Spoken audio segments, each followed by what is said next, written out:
Today, two majorly fun holidays are colliding because it's not only Colorado's birthday, it's also International Beer Day. Our state has hundreds of breweries with tons of beer options to choose from.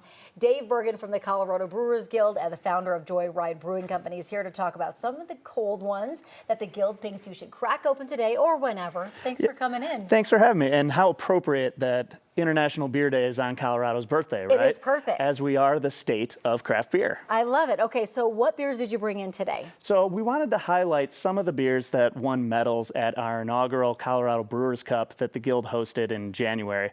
And on top of that, we also wanted to show some of the variety that you can expect at some of our hundreds of different participating breweries that are in the Colorado Brewers Guild. Okay, I love it. Yeah, you do have quite the variety. We do. And first and foremost, I might be a little biased, but this is our award-winning Ice Cutter Kolsch. It's a light, crisp German style. It's won many awards across international, national competitions, as well as the Brewers Cup.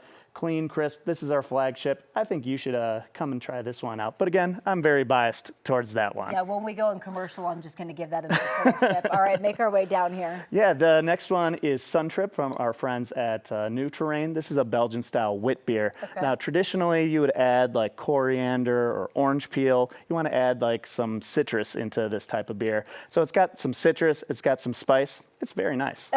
Well done. Okay.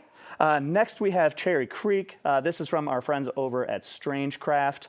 And this is one of their flagships as well. It's done very well over the years, including at the Brewers Cup.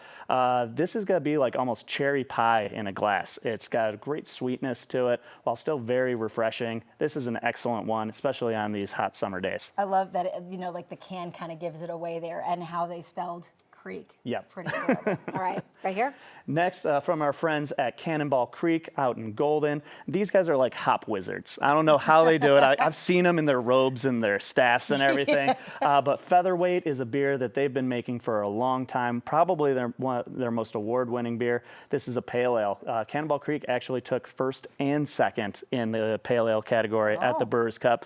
So you could say that they know what they're doing. So if you like pale ales like me, go visit Cannonball Creek out in Golden. Yes, and then everything all the way to the dark beer. Talk about this one. Absolutely. Mr. Sandman, River North, they've done very great in the international, national circuit lately and cleaned up at the Colorado Brewers Cup. This is Mr. Sandman Imperial Stout.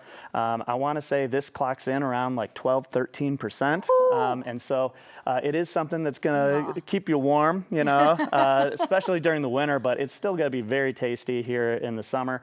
Something that you can sip, savor, and enjoy every day. All right, I love it. We got to go back over here, of course, to Joyride. So talk a little bit how Colorado history actually inspired that one.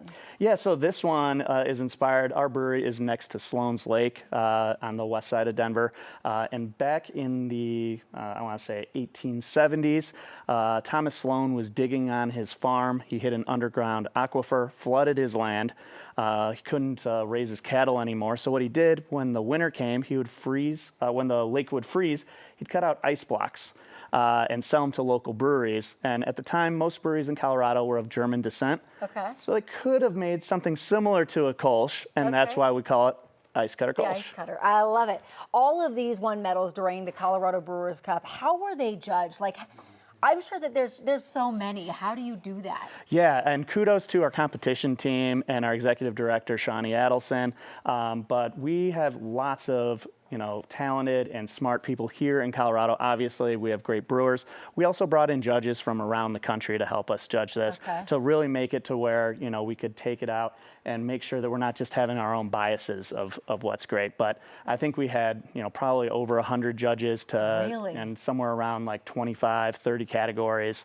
So for our first ever inaugural competition in January, it was fantastic, and we can't wait to run it back, do it again. How many beers were in each category? It's different for each category. I mean, some of the hoppy and lighter ones, obviously get a little bit more entries as they're a little bit more popular. Yeah. Where, some of them were a little lower. So we did, we combined some categories sometimes to try to make it about equal. Oh, man. All right. So how do you have any tips on like how people can find the best brewery or beer for them? Yeah, absolutely. If you're looking for the closest brewery to you, go to coloradobeer.org to visit the Colorado Brewers Guild, and they can give you a map or, resources of where you can find your local brewery and be able to celebrate International Beer Day here on Colorado's birthday. So you can probably type in like, I like Kolsch's or whatever, and then it brings up all of them, something like that? That one might be closer to like a Google, but you know, we want to encourage everybody to support their local tap room. You know, obviously these are some of